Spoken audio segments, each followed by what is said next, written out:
Jorge Amado, o amado escritor da Bahia. Também o amado escritor do Brasil e do mundo. Esse escritor que na França, onde a família ainda tem um apartamento e para lá sempre vai, ele era chamado de patrimônio da humanidade.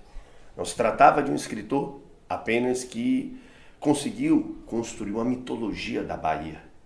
Jorge Amado, segundo grande escritor contemporâneo de Moçambique, Mia Couto, ele dizia que Jorge Amado ele não escrevia livros. Jorge Amado escrevia um país, escrevia uma nação. Ao lado de amigos como Dorival Caymmi, Jorge Amado ele inventou uma identidade da Bahia.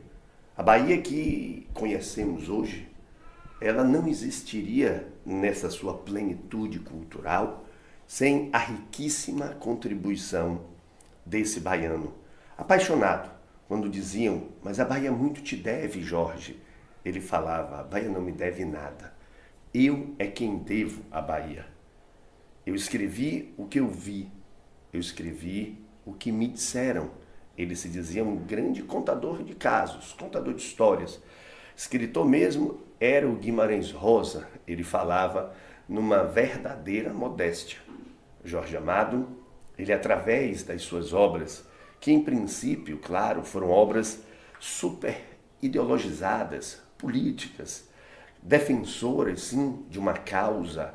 Jorge Amado, ele foi um engenheiro de almas, um escritor que usou da sua literatura, bem ao gosto da segunda geração modernista, usou da sua literatura como arma para denunciar a exploração, a opressão, a violência capitalista.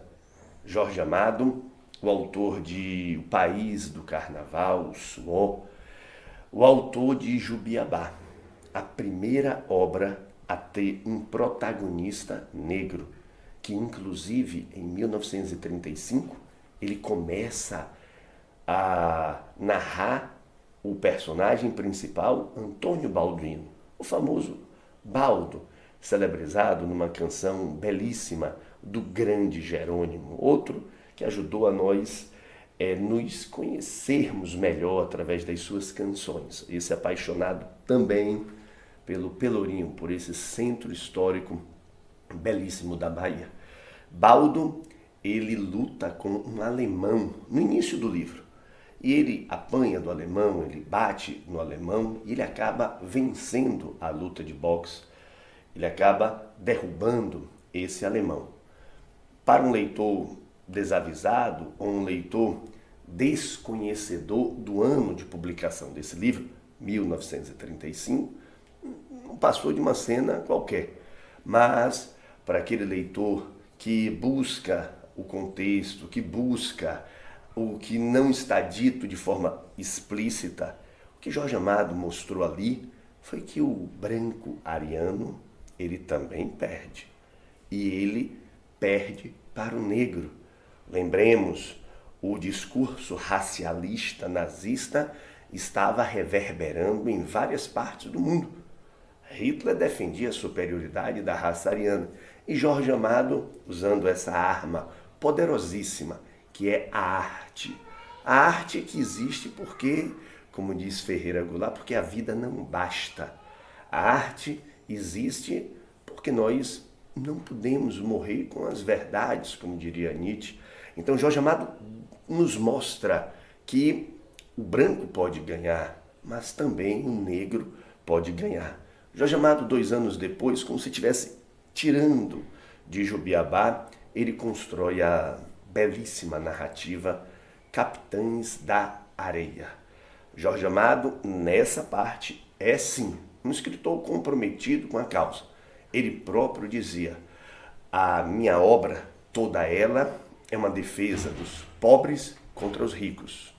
É uma defesa do socialismo contra o capitalismo. Uma defesa dos excluídos contra aqueles que excluíam os excludentes, do oprimido contra o opressor. Toda ela, nos momentos de maior radicalização ideológica, No momento que ele fazia, eu não vou absolutamente negar, uma obra panfletária, e que depois ele percebeu que poderia usar uma outra arma, uma arma tão eficiente, uma arma tão poderosa, que era o humor. O riso, o humor, muitas vezes o deboche, a irreverência.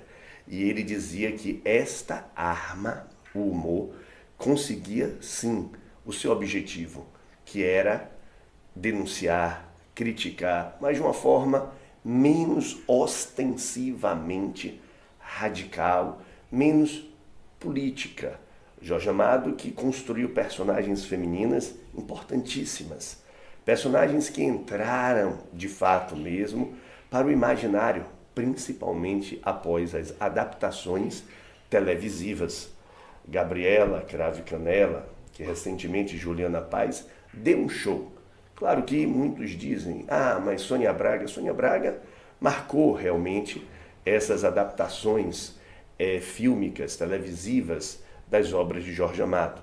Mas outras tantas, né? Teresa Batista, Cansada de Guerra, Tieta do Agreste e, claro, né? Personagens que estão no nosso imaginário. Quem aqui não se deliciou com a obra A Morte e a Morte de Quincas Berro d'Água? Ele que já tinha vivido uma morte social, né? A família decretara que Joaquim Soares da Cunha não mais existia, uma morte física, depois de uma bebedeira tremenda com aquela família que foi a família que ele escolheu, os seus amigos, Curió, Pé de Vento, o Cabo Martim e, claro, né, o Negro Pastinha, a sua amante Quitéria, do olho arregalado, e a última morte, que é, como diz o grande amigo Judeci Leite, é o reencontro de Quincas com a sua ancestralidade. Porque Jorge Amado, apesar de não ser religioso, né, de fato mesmo, ele frequentava o candomblé, ele tinha amizades com grandes ialorixás, né, grandes pais de santo. Jorge Amado, ele conseguiu, através da sua narrativa, dar uma dignidade aos excluídos, uma dignidade aos desfavorecidos. Jorge Amado está para a cultura baiana e a cultura brasileira como um destaque, um escritor que não apenas ele construiu histórias fictícias, mas Jorge Amado ajudou sim a nós nos entendermos como brasileiros, mas principalmente como baianos. Esse povo que ele próprio dizia, um povo sofrido, um povo mestiço, um povo cordial, mas sobretudo um povo alegre e um povo que a todo instante demonstra a esperança em dias melhores.